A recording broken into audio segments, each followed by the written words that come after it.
It's all about making something last for eternity. Iguodala to Curry, back to Iguodala, up for the layup. Oh, blocked by James. Back out to Allen, his three-pointer, bang! Irving puts it up, it's good. Cleveland is a city of champions once again. We ain't scared of them cats, man. That's the moment. Anything's possible! The Lakers repeat back-to-back titles. Wow. This game, I love it, man. Cleveland! This is for you!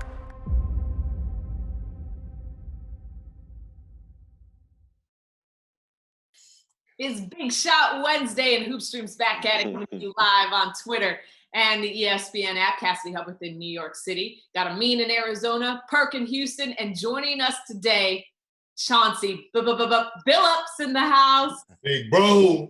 What up? What up? What up? We've been seeing you. I mean, we saw you in the horse competition. But how else are you dealing with these times? You doing okay? First of all, I got a question for Perk. Oh. I mean, first of all, I got a comment. I'm very happy and proud of you for losing the weight. You know what I mean? Staying on your grind. You know it's tough to do, so I'm proud of you. My second thing is, I mean, you're not 22, 23, but the whole beard is all black. I want to know if you've been going to the time machine, man. Have you been going to the time machine, man? Everybody keeps saying that, but I keep telling people, man, I'm mixed, man. I'm African-American and part Dominican. You know what I'm saying? Well, what did that have to do with gray hair coming out? I know you got good grass. I don't grow gray hairs, Chance. I'm telling you. Oh, man. This how we gonna start this. Okay. There's no Beijing in here. Chance, you look distinguished.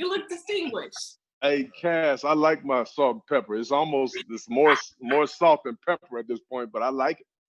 I heard, have you been getting a little more gray hairs because of all the people in your house right now? Yeah, I got a house full, Cass. I'm telling you, I wasted a lot of money. I should have had the cameras rolling. I should have did a reality TV quarantine show with my guests. I got Damon Jones. I got Coach T. Lou and my other guy, Doodles. Oh, man. Most people call, I mean, and my girls, my wife, I got the kid, I got everybody. I got a house full. Yeah, hey, Charles, you dropped the ball on that one. You for sure was supposed to have a camera in there. Anytime Jones is in the area, you got to have a camera. That's must-see TV. I know, man. I know. I did. I dropped the ball, but it's all good. I'll just say this. It's been an awesome, awesome quarantine. I mean, those are some of your best friends, but come on now. They just decided, hey, let me just go over to Chauncey's house with his whole 6 weeks? For 6 weeks? Well, what happened when it started, T. Lou and D. Jones hit me and was like, yo, man, you know, we don't really want to be out here. We can't go to the gym. We can't work out. I'd rather come out. If we could come out there, you know what I mean? Like we could work out every day. We saw you theater at the house. Yeah. You got everything that we need. You know what I mean? You can have a chef. Like we got everything. So I said, all right, man, let me run it by the boss, man. Let me ask my old lady, man. Ask my wife. Yeah, she was loving it. You're a good friend. I would have told my friends it's social distancing. And that includes you. Cassidy, why Chauncey sound like a kid? You have to ask permission. They come over and play. I gotta ask the boss, man. Because he's a good husband, Amin. Hey, have grown men in your house during quarantine, please. Exactly. You can't put that kind of pressure on nobody. He ain't gonna be your wife much longer. Hey, Chauncey, I'm right with you on that one.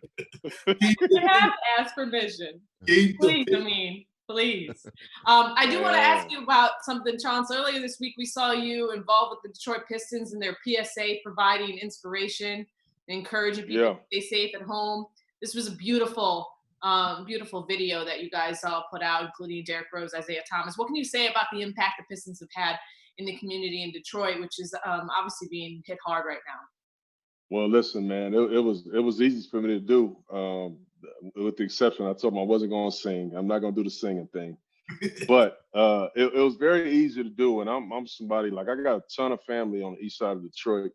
I actually, over about a 3-week span, I had like 29 of my family members with the virus in the hospital.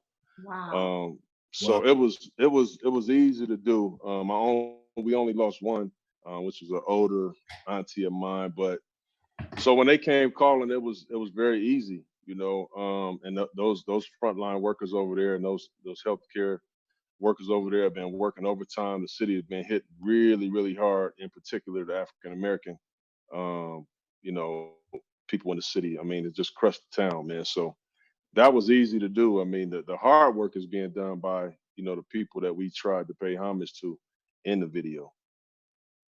Yeah, it was beautiful. If you haven't had a chance to see it, the Detroit Pistons tweeted it out, and they have actually some kids from the Detroit area singing "Lean on Me." And it's a beautiful rendition, and it was really heartwarming to see you and Derrick Rose, Isaiah Thomas, Joe Dumars all part of that video to really get the message out to, you know, for people to stay safe and stay home. So make sure to check that out. And Chauncey, we're so happy to have you. We always love spending time with you, but in particularly, we wanted you on the show tonight because we're celebrating the 2004 Championship Pistons tonight on ESPN as part of our primetime classic doubleheaders.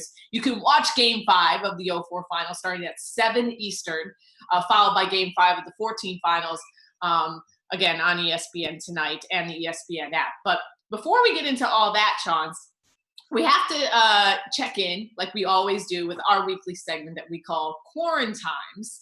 And we start with some news that, I don't know, may or may not mean we're getting closer to having the season. The NBA had been planning to reopen facilities on Friday in states that loosened up their stay-at-home orders, but the NBA pushed back the plan to allow players to re-enter team facilities until May 8th. I mean, let's go to you first. What do you think this all means? It doesn't mean much. Basically, this was a league reaction to several states loosening their stay-at-home laws and statutes. And so what a lot of teams were getting were players asking, well, does this mean I can go to Lifetime Fitness and work out? Or does this mean I go to Equinox or one of my local public gyms? The reality is the majority of NBA players are not blessed like Chauncey Billups to have a basketball court at their house, workout equipment at their house. A lot of them don't have any of that stuff. So, you know, they rely on the practice facility to get their work in. So with these public gyms opening in some of these states, players were asking, can I go to the public gym? Players in states where the laws weren't changing were asking, can I fly to Georgia, to Texas, and take advantage of some of these things? And what the league didn't want were players showing up to Lifetime, Equinox, 24-hour fitness, Crunch, whatever, because so many people, it's open to the public, you can't ensure that it's clean at the right levels, that there's effective social distancing, et cetera. So they said, we'll allow teams to open their facilities for players to come in one at a time because it's a lot easier for us to control that environment. Now, while that is true, that would be the first step towards us reopening everything, it's a coincidence. That's not what's happening here. This is just more a reaction to the legalities of what's happening rather than the science and what the experts are telling us can start happening. And ESPN obtained a memo which states a lot of the fine print on what it means for these facilities to be open, which says only 4 players at a time, and 1 staff member. No coaches are allowed in the workouts. A distance of 12 feet must be kept, you know, among individuals on the court. There's nothing in there that talks about, you know, exchanging basketball. So I mean, there's clearly it's a lot more complex than just, hey, the doors are open. But Chauncey, do you worry that this will give teams an advantage in the states that can essentially open up their practice facilities? Yeah, I think it could be an advantage, you know, just to being able to get in there and just try to, you know, getting shots up and getting back into basketball type condition in a gym. So yeah, I think that's definitely an advantage that could be had. But I think that I also believe that once they do open it up and say, okay, yeah, we're going to try to finish the season, they're going to give everybody ample time, you know, to get it back right. And listen, we have the best commissioner of any sport.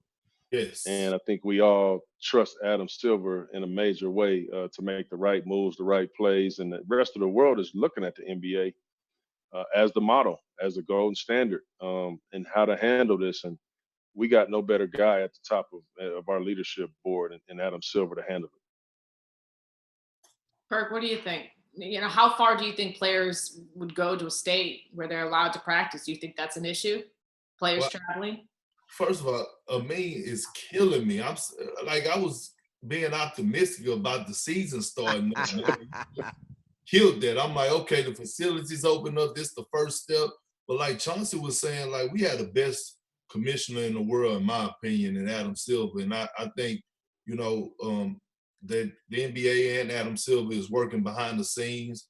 And I think they're trying to put a plan in play to finish out the season. And I know that, I think, in my opinion, I think it's an advantage, though, if, like, for example, I live in Texas, and if the arenas, if the facilities open for the Rockets and the Mavericks and the Spurs, and they get a 2 or 3 week head start above everybody else, I think that is an advantage. Like, you can't give professionals a 2 or 3 week advantage over everyone else. We all already playing catch up, period. And then they get a 2 to 3 week head start. Like, that's an advantage to me. So I just think, like, they gotta figure it out a way that either they gotta wait it out where all NBA teams are gonna be able to open up their facilities. They can't just, like, have it for certain teams. And I think people will be flying to different states to get their basketball work in. Just my opinion. The one thing I would say is, I don't know if this is an option or not, but if they can make practice facilities open for all players.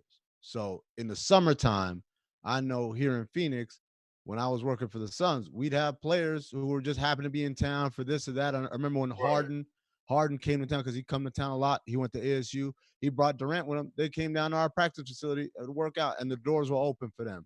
So if they have that kind of situation where, yeah, maybe it's not open in every state, but if I'm a player for, the Lakers, I can fly to Arizona and go to the Suns work practice facility. But I mean, the only problem I have with that, right, is that you're asking players to leave their families, like, and to fly and get on airplanes. And I think that's the issue here. It's like, if this move is, say, a light at the end of the tunnel, it's still a real long, dark tunnel ahead of us as far as figuring out all of these little details. But we'll see how it works out. There, as of right now, the date is for those states, May 8th. So I guess all it is a day-by-day thing, and seeing how, what happens when those facilities do open up. But while we still have a long time to wait before we get any real NBA games, we do have something to sink our teeth into, and that is The Last Dance. Hey. And episodes 3 and 4 aired on Sunday. Perk, I know you were hyped up. What did you think of episodes 3 and 4? It was go. I watched them 4 times. Like, episode. Like, I'm thinking about two things that really stood. Well, 3 things. Isaiah Thomas and Michael Jordan still got beef. They got smoke with each other, right? That's crazy.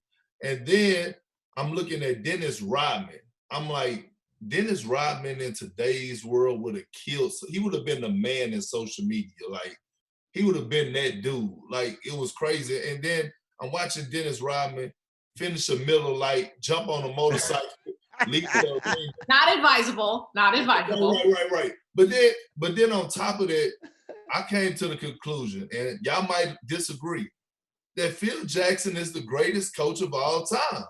I'm watching Phil Jackson, and I'm looking at the moment where he was telling Michael, hey, MJ, you got to pass the ball to Paxson. Hey, MJ, I need you to buy into the triangle offense. And then on top of that, he forced, I wouldn't say forced, but he made MJ and Scottie Pippen welcome Dennis Rodman with open arms. We're talking about a guy that was on there, like, that was a rival to them. Like, you know what I'm saying? Then on top of that, to deal with all the extracurricular stuff that Dennis Rodman was doing outside of basketball, outside of the court, like, they already had won 4 championships. And then they embraced Dennis Rodman with open arms. And then I go down the line and I look at the Laker team and I'm like, other coaches, like players that other coaches would have cut, like Ron Artest and Lamar Odom, Phil Jackson took these guys in and won with them. Like, and I'm like, man, hold on. Like, I got to give the edge to Phil Jackson. Forget that he three-peated 3 times, right? that along in itself with 11 championships, he's the greatest coach of all time. Yes, and Tex Winter. Shout out to Tex Winter. Right. But Chauncey, your rookie season was that same 97-98 season, the last dance for the Bulls. What do you remember about competing against Jordan, those Bulls, your rookie year? Well, it was great. I mean, that was actually my very first game in my career. Y'all won, right? Yeah, we won that game. We thought we won a dang championship, man. We won that game. So, like, you know, I literally go from 4 or 5 months away from having Jordan and posters in my dorm room. You know what I mean? So, like, to play in that game, I was so in awe of him, of them.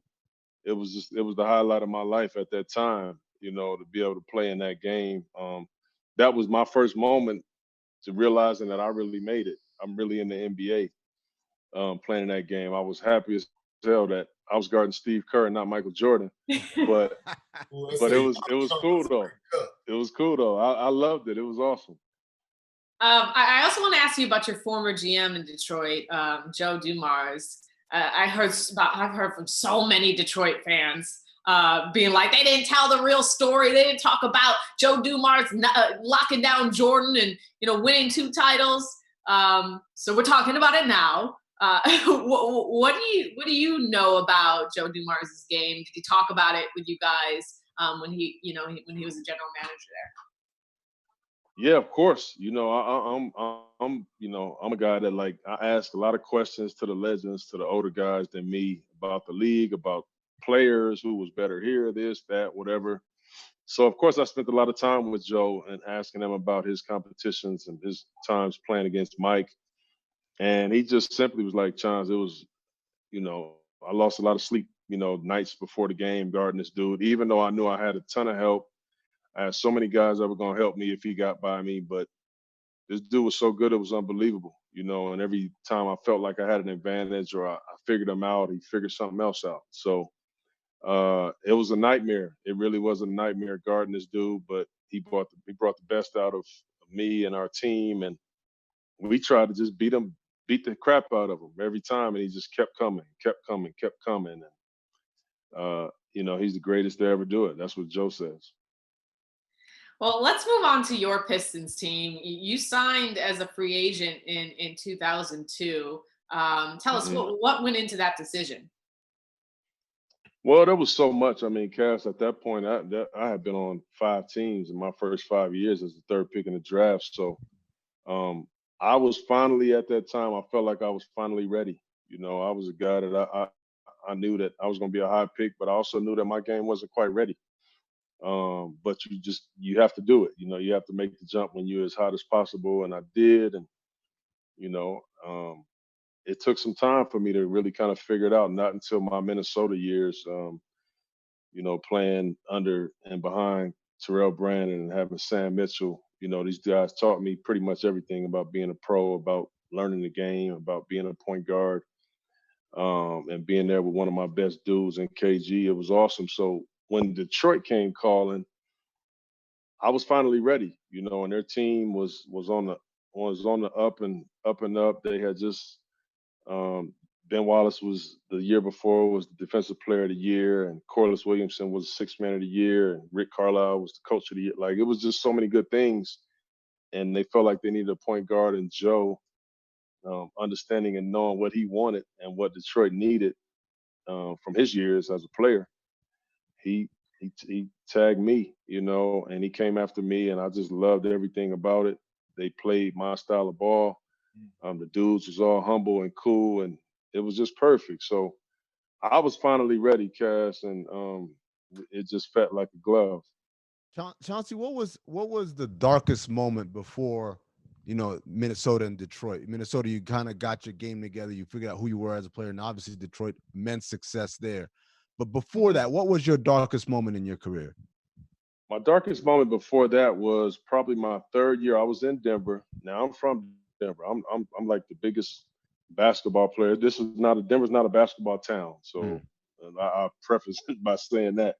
But I'm like the best player to ever come out of the city, and so I get traded back to the Nuggets, and I'm playing okay. I get hurt probably 7, 8, 9 games into the season, something like that. I'm out for the year. It's my free agent season. And at the deadline, they traded me in a trade. It was really Ron Mercer for Tariq Abdul-Wahid at the time. And because my numbers matched up, they threw me in the trade. So I basically became like a throw-in just because my numbers matched up. And that's in the city that I'm from, where I'm like revered in a major way. So that right there was that was my moment where I was just like, damn, like I'm really at the bottom for real. Like I'm really felt all the way off. So that was probably my darkest moment to that point. Well, let's talk about some of your best moments. During 2003, you got your nickname Mr. Big Shot after hitting 2 game-winning shots in a 2-week span. So let's walk through it, okay, Chance? Let's start 3-9-0-3, game-winning 3 as time expired. You have 31 points in this game. What do you remember about that Chris shot? Mills on the defense? Yeah, that was Chris Mills. I just remember like before that, having a conversation with Carlisle because he wasn't playing me in the fourth quarter. He was playing Chucky, and him just basically saying, "Yeah, I'm just more comfortable with Chucky. He won some games for us last year." And I'm like, "Yeah, but I'm starting point guard. There's no starting point guard in the league that don't play at the end of the game." Right. And like, you gotta give me a shot. You know what I mean? You don't know if I'm clutch or not. You don't know. So he was like, you know what? That's true. You're right. It's not fair. And those 2 weeks, we had close games. I made these 2 shots, and I got that name during that little span right there, and it never let up. Who gave you the name? Yeah, who gave you the nickname? Rick Mahorn. Rick Mahorn did. He was actually doing TV for us at the time. Former bad boy gave me the name, so obviously I felt good about that. But it's funny that first shot that we just played, the thing I love most about that shot is Antoine Jameson on the bench. He starts walking off the bench before the shot even goes in. Like he's seen that I shoot it, he starts walking like, oh, this shit's over. So that was crazy. That was crazy. Amazing. Yeah, because and then the next week, March 26th, it was against Atlanta. It was in overtime, tied at 99. Which shot did you like? Which shot did you like better? Did you feel better about? I mean, they're both amazing. I mean, I was happy about both of them. Cass just had an opportunity, but I mean, I would probably say that first one because I just came out of meeting with coach like a day or two before that, like saying, "Give me a shot, man. Let me just try it out," And so that probably was the one that I was like, I'm looking at him like, see, like damn, like Mr. Big Shot. Yeah, Mr. Big Shot. So all right, Mr. Big Shot was established, and then it was time for the whole team to come together, right? It was, and we came together really nice. My game fit with Rip's game. And Ben, like, it was the anchor back there. I could remember one time early in our little tenure, somebody blew by me, and before they got back to the back line to Ben, I fouled him. And Ben came to me like, "Yo, don't do that. Don't foul him. I got you. I got you. I'm gonna clean that mess up. You know what I mean? Don't foul him." And so it was just crazy to have that kind of confidence and that type of dude to be back there, always having your back, always ready, and when you get beat, to try to clean up the mess. And then we just kept adding pieces. Chauncey, let me ask you a quick question, because you talked about having a conversation with Carlisle and then getting that opportunity in the game. The word around the league is that Rick Carlisle is hard to play for if you're a point guard, right? And there have been plenty of guys, if you want to go Dennis Smith Jr., if you want to be current, if you want to go Rondo, if you want to go to Jason Kidd when he came back in the championship year, everybody talks about how hard Carlisle is on point guards. You played for him, you're a point guard. You just told the story of having to convince him to basically give you a shot at the ends of games. Can you describe what makes him so difficult on point guards? Yeah, he, you know, when I got there, listen, I was just so happy to be starting and have a good team that, you know, I didn't really care, you know, at the time. But he was really tough, man. Like he just wanted to control every play, you know. He wouldn't really allow us to get out and get easy baskets, get out. Like I had to fight for like a drag play, you know what I mean? Just like kind of running into a drag. Like I'm like, we can catch a lot of people off guard. Like we can speed it up a little. And he just didn't want, he wasn't with that. He just believed in his style. And he was hard pressed on it. You know, he was kind of stubborn that way. He was a great coach, though. I'm be honest with you. I learned a lot from him. He was a great coach, but not a lot of wiggle room, you know, for his point guards. He believed what he believed, and that was kind of that. Well, I want to go through some of these personalities. Like, despite not having like one single superstar, if you want to do in quotes from your starting five, Perk. What do you remember about this starting five? And, you know, maybe Chauncey, you can kind of fill in the holes here.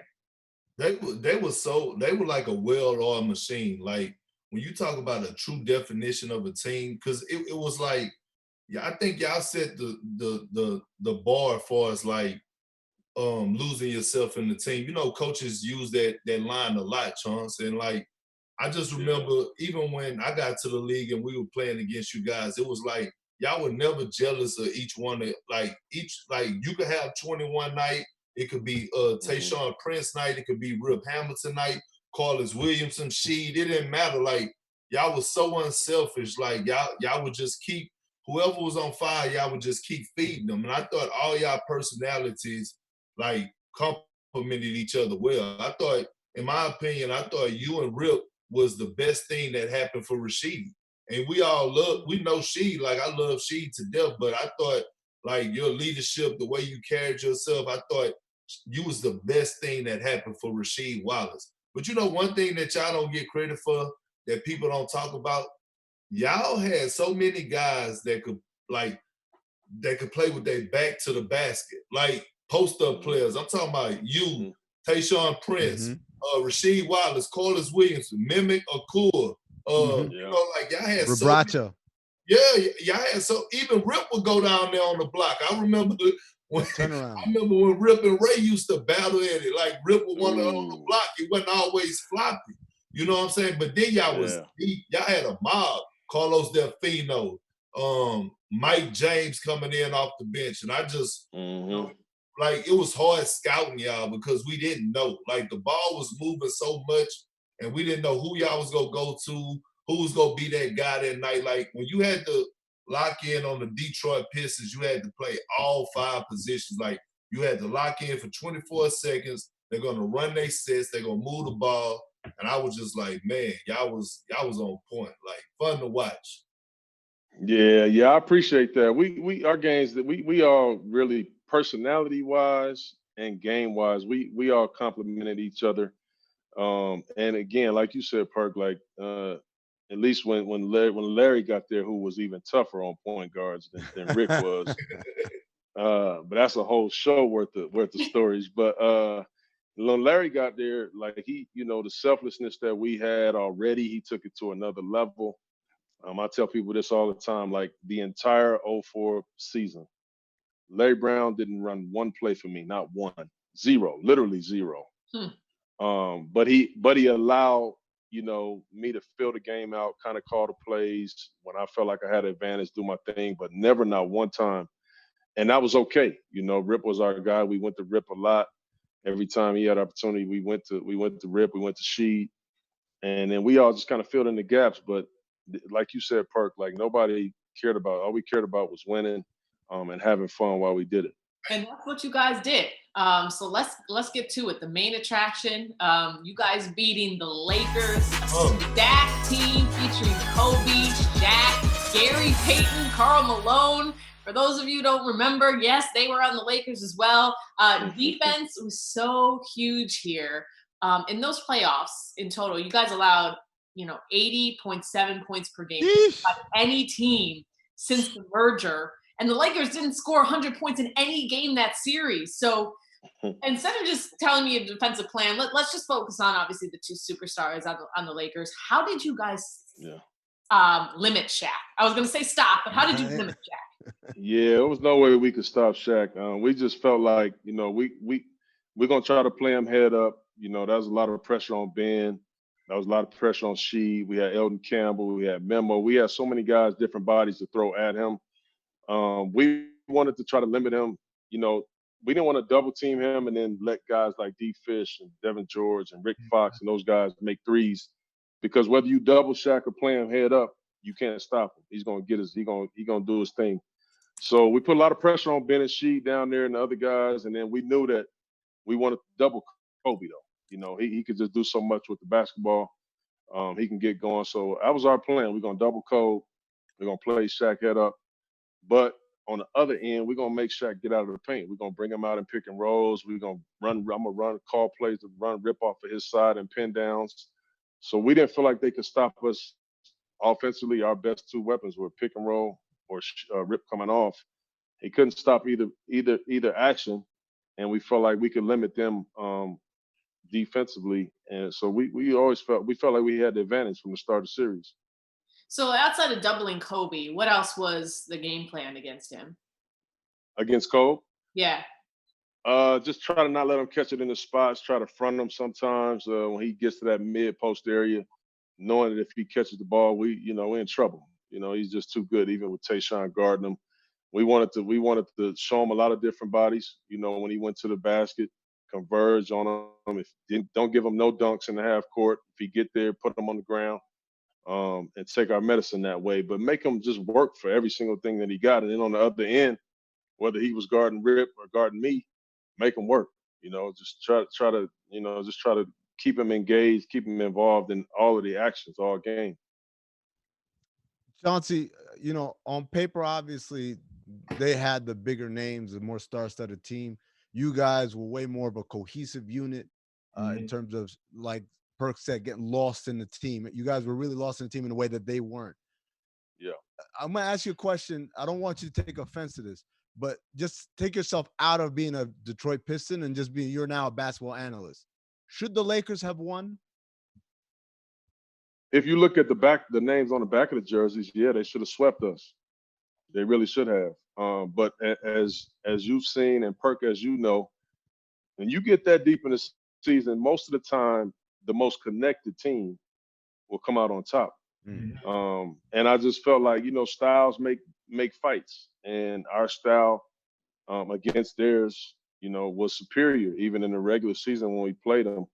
Like they had a tough time with us. And I actually felt like if they had lost to Minnesota, I felt like that one could have went either way. That would have been a great series. You got Cassell, Sprewell, Ticket, like those guys match up really well with us. So I when they beat Minnesota, I was happy because I felt like there was no way the Lakers could beat us. John, so Big Shot, one thing that I took from this series that I thought that was key for you guys, I thought that y'all was in like great shape, like from top to bottom. Like when I'm watching that series, like y'all physically beat up on them. Like y'all were physical with Shaq. Like Ben Wallace and she was physical with him, like hard fouling, bodying them up. And then like y'all was taking turns on Kobe. You would guard Kobe sometimes and Tayshaun and Rip. But y'all was so like in shape. Y'all were able to sustain it. And like once you get that deep into the season, when you get into the finals, like you have to be in great shape in order to get through it, because everybody's pretty much on their last leg. You know what I'm saying? It's no more tomorrow after the finals. So I thought y'all was in great shape. But did y'all make an emphasis of that? Because I remember playing against y'all, and I would see Rip running suicides like in games that he wasn't playing. Like, was that a mindset in y'all locker room? Well, it was, Perk. It was. I mean, we felt like, I mean, the triangle for us was pretty easy to guard, and it was a slow offense, but we picked up full court. I mean, you're going to find, I don't have no business picking up full court, really. But, Right. I mean, we picking up full court. We touching them, we banging them, every cut, we challenging every pass. Like we said, listen, that's the only chance we got against these dudes. We got to make them uncomfortable. And we got to hit them really hard just so they know, like, y'all not going to come in here and y'all not going to intimidate us. We not going like that. If you beat us, you're just going to have to beat us. And we just felt like, again, we had, the styles matched up. We felt like going into the series, Shaq had 3 straight finals MVPs. We knew Kobe wanted one so bad. So, again, we playing into the psyche of their whole team. Okay, play Shaq one-on-one. Double Cole, he's probably going to get frustrated and start pressing because if they win this thing, he wants that finals MVP. So we played into all that stuff, man, and we studied them like crazy. And you not only beat them, Chauncey, you dominated them. It was the largest upset in NBA Finals history over the last 30 seasons by a mile. Quickly, before we wrap this up and get to the start of the 04 Game 5 of the 04 Finals right on ESPN at 7 Eastern, I want to know, this was the last time that we saw Shaq and Kobe playing together, was in that game. Did you have a feeling that this was going to be the last time they were playing together? Could you see a breakdown on that team? Or were you just focused on yourselves? Well, no, we knew that, the little rift in their locker room was happening. And we felt like if we beat them the fashion that we did, even though we didn't, I didn't see us beating them like that. But we felt like if we beat them, at some point the Lakers was going to have to make a decision. With these two dudes not really getting along, they're going to have to choose Shaq or Kobe at some point, and this was going to speed it up because, they had won 3 straight chips. They was going for 4, but that team right there wasn't the same team that won 4 chips. You add GP, who was one of my idols, one of my heroes, and then Karl Malone. Those dudes started. They didn't play on those other teams, so it was a different team. So they was already transitioning a little bit. Felt like they was trying to hit the Grand Slam in the last year. And when that didn't work, I knew they were going to have to make a decision. And if this championship proves anything, they had 4 future Hall of Famers, and what ultimately won was the chemistry that you all had. So it's going to be fun to watch tonight. Make sure to tune in at 7 Eastern on ESPN. Thank you so much. Sorry to Lakers fans, but this is going to be fun for all of us to watch. I know for sure. But Chance, make sure you make Ty Lue and D Jones watch with you. Oh, yeah. They're going to be locked in. They got to watch you win that chip. That's all I'm saying. So make sure you have D Jones sitting right next to you and tell him this is how you make big shots. Right. Oh man, shot maker. I'm gonna be all on D Jones' head for sure. Right. And to add salt in the wounds, here coming up next week, we're featuring the 2011 finals between the Mavs and the Heat. Thanks to everyone. Stay safe, stay healthy, stay home. Thanks again to Big Shot for joining us on Hoop Streams. Have a good night and enjoy. All right. Thanks, guys. Yep.